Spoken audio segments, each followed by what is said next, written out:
De volta com a Programação Nacional. Hoje nós estamos falando aqui sobre o mês de maio, que é o mês de Maria. Estou aqui com o padre Wander Maia, falando com a gente sobre isso. Bom, padre, a gente estava falando a respeito do que, como é os critérios, né, das aparições de Nossa Senhora e que a igreja, né, realmente comprovam essas aparições, né? Embora não faça parte do depósito da fé, as aparições marianas reconhecidas pela Igreja constituem um chamado sobrenatural à conversão e à santificação das pessoas. O que são e qual o seu papel na vida cristã? Ótimo. Júnior, dizer que não fazem parte do depósito da fé ordinário, corrente, é porque a revelação se encerrou com São João. O dia em que São João fechou os olhos, São João Evangelista, São João Apóstolo, o dia em que ele fechou os olhos, a revelação propriamente dita, enquanto as Escrituras Santas estavam, a revelação estava terminada, as Escrituras estavam terminadas. Então, o Apocalipse é o último livro.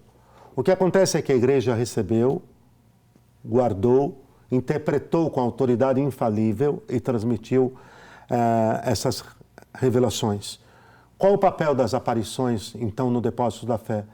Elas renovam, entendam o que eu vou dizer, entre aspas, confirmam no sentido de que dão um novo impulso, de que quando estão caindo no esquecimento, quando no Evangelho você escuta, amai-vos como eu vos amei, quando no Evangelho você escuta, quem come minha carne e bebe o meu sangue tem a vida, quando no Evangelho você escuta, quem permanece em mim e eu nele, esse produz muito fruto, quando você ouve, sem mim nada podeis fazer, e isso começa a cair no esquecimento, pode pegar de cara, Júnior, as aparições, elas vão trazendo de volta. Toda a mensagem de Nossa Senhora é recordando um pouco daquilo que Nosso Senhor disse sobre o Espírito Santo, e Ele vos recordará tudo aquilo que vos ensinei. Então, a esposa virginal do Espírito Santo, ela traz de volta, ela traz à cena, ela traz à tona a mesma e única e perene mensagem de ontem, de hoje e de sempre. Quem que é esta mensagem? É uma letra? Não. É seu filho. Aqui é que é belo, que é lindo, Júnior. Quem é que Nossa Senhora traz à tona sempre? Seu filho. Quando eu digo que nós trazemos em nós um depósito único e sagrado, é porque nós temos viva uma pessoa, não um livro. Nós não estamos basados num texto. Nós estamos basados, alicerçados, numa pessoa viva e a quem ela sempre traz novamente consigo. E aí que essas aparições renovam a fé, afervoram a espiritualidade, trazem para mais perto de novo de quem? De Deus. E é sempre assim. Um exemplo muito recente, também, por que não dizer, o exemplo de Medjugorje, que ainda que não esteja, enfim, o último aval da igreja terminado, até porque, lembrando uma coisa, das 2.000 aparições documentadas, as que a igreja deu uma última palavra, consta de umas 3 dúzias, umas 30, 40 aparições, uma última palavra. Com isto, Júnior, a igreja não está dizendo a você que nos acompanha que as outras não são autênticas. A igreja está dando um relevo de importância a essas. No quadro todo estudado, essas por sua força, seja naquilo que expressa a mensagem, seja no fruto que produziram, mereceram ser reconhecidas de forma o que? Infalível. Ao dizer que não fazem parte do depósito da fé, que até uma coisa um pouco poderia parecer absurda, é que se acontecer de alguém não acreditar numa dessas aparições, ele não está separado da fé católica. Se eu disser que Maria não é mãe de Deus, eu estou separado da fé católica. Se eu disser que Maria não é virgem, mas que ela morreu não sendo mais virgem, eu sou um herege, eu estou separado da fé católica, que ela não foi assunta aos céus, ponto. Se acontecesse de por fraqueza ou falta de profundidade espiritual, eu não aceitasse uma dessas aparições, Júnior, eu não estaria separado do credo, mas estaria fragilizado na minha compreensão de todo o mistério de Maria e da minha intimidade com ela, sem dúvida alguma. É isso que é essencial, para não ficar legalista. O fato de não reconhecer uma dessas aparições não me apartaria não criaria uma separação do credo católico, mas não me permitiria ir mais longe do que eu fui até então, na intimidade, na assimilação do mistério, na compreensão do que significa a Virgem Maria e, acima de tudo, o seu Filho, o Filho de Deus, meu Salvador, em nosso viver. É isso que é muito forte. E quanto mais os efeitos, é um pouco da relação de causa e efeito. Sim. São Tomás de Aquino, quanto mais os efeitos são fortes, você concorda comigo? E quem está em casa acho que vai concordar também. Concorda comigo que quanto mais fortes os efeitos, mais eles evidenciam, denunciam que a causa é real? Sim, verdade. Isso é real. Não é isso? Se você toma um placebo, você tem uma determinada doença, uma pneumonia. Deus te guarde de ter uma pneumonia, Júnior. Não quero. Tá bem? Ok? Mas, hipoteticamente, a pessoa tem uma pneumonia e ela desenvolve um tipo de bactéria no seu pulmão. Se ela toma um remédio adequado, essa bactéria vai recuar. E ao recuar essa bactéria, você reconhece que o efeito da cura foi causado pela utilização da medicação. Se fosse um placebo, se ela tomasse uma cápsula cheia de farinha de trigo, não faria nada. É que houve uma causa real, concreta. Quando você tem uma vida que é transformada, que se deixa o pecado, se passa a viver uma vida de santidade, porque teve um encontro pessoal com a Virgem Maria, aquela vida transformada já é, ela, em si mesma, a prova contundente da presença e da ação de Nossa Senhora na sua vida. Padre, o senhor falou aqui de algumas coisas que eu preciso só retomar um pouquinho. O senhor falou de algumas, eu queria falar das questões dos dogmas, diante dos dogmas. O senhor acabou de citar claro, a virgindade, vamos tudo lá, mais. Então, proclamados pela Igreja em relação à Virgem Maria, maternidade divina, a sua virgindade perpétua, a Imaculada Conceição, também a sua Assunção. Sim. Né? Eu gostaria que o senhor falasse um pouco a respeito disso. Isso são dados estudados pela Igreja e comprovados? Como isso? Perfeito. O que são os dogmas? Primeiro vamos para a definição, Júnior, de um dogma.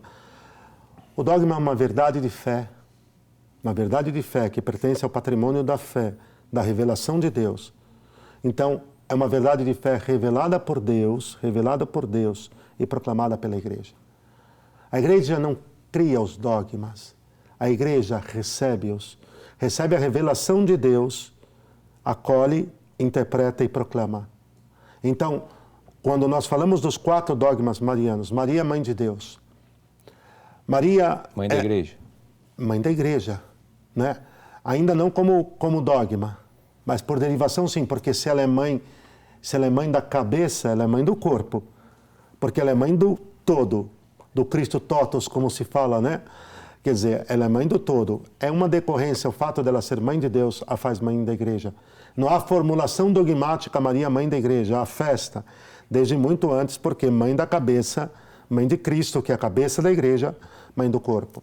Então, a virgindade perpétua, a Maria assunta aos céus, Maria concebida sem pecado original, está ali já nas Escrituras. Não precisa estar na letra expressa, formuladamente, como tantas outras coisas não estão, mas está implícito.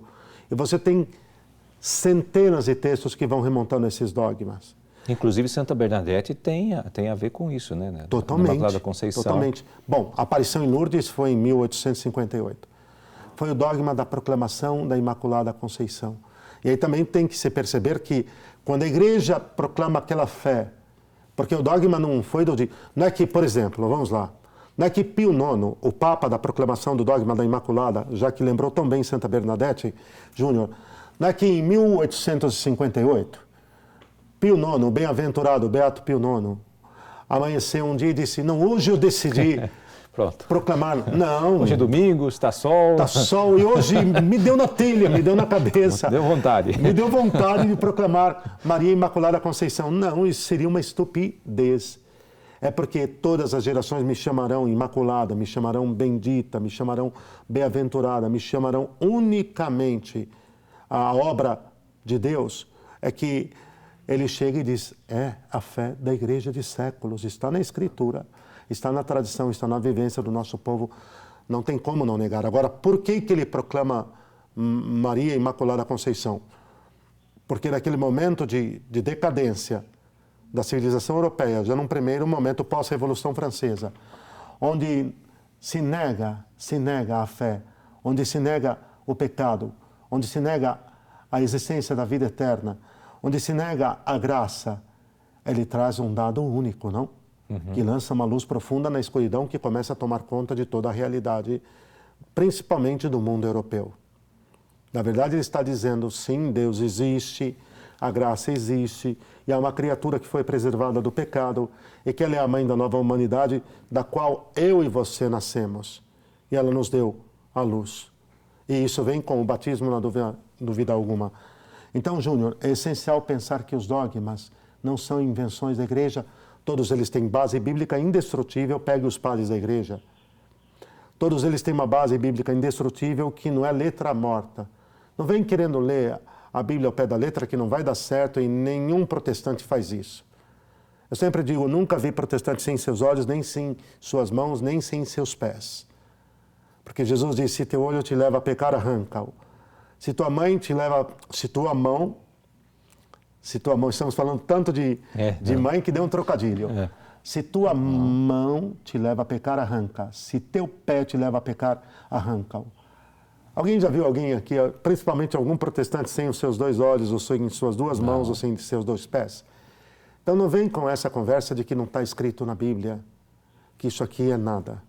E a Escritura não é a Escritura, a letra daquilo que chamamos de Bíblia não é a palavra última. A palavra última é a autoridade. São Paulo mesmo dizia, é a igreja. A igreja é a coluna e sustentáculo da fé. Então os dogmas marianos nasceram da Escritura, da tradição e da vivência da fé católica ao longo dos séculos. O céu clamou de sinais. E aí a igreja não se vê, os papas não se veem em outra posição além da de dizer, o céu está falando isso aqui, olha. E vamos escutar o céu falando? E muitas delas evidenciadas pelas aparições de Nossa Senhora. Bom, no caso de Lourdes, isso, recobra, por favor, Júnior. No caso de Lourdes, 1858, Sim. o Papa proclama o dogma e na mesma época ela aparece em Lourdes e ela diz a Bernadette, na última aparição, a Maria Bernarda de Subidos pergunta, e quem é a senhora? E ela olha nos olhos de Santa Bernadette da menina e diz, eu sou a Imaculada Conceição. E ela foi falar isso para o bispo padre? Ela correu direto para o pároco de Lourdes, imediatamente. Ela foi imediatamente para contar-lhe, e aí ele já levou para o bispo, e mais uma vez o céu está falando. Porque Deus pode, e aqui todo o mérito, todo o triunfo e toda a glória é dada para quem? Primeiramente, Júnior, para Deus. É isso. Nossa Senhora não se autocriou sem o pecado original. Ela foi criada. E quem a criou? O Senhor. E é lindo, meu Deus do céu. Padre, a gente precisa ir para um rápido intervalo, a gente vai retomar esse assunto que dá para aprofundar mais ainda. Vamos lá. Vamos lá. Vamos para um rápido intervalo e voltamos já. Quero muito.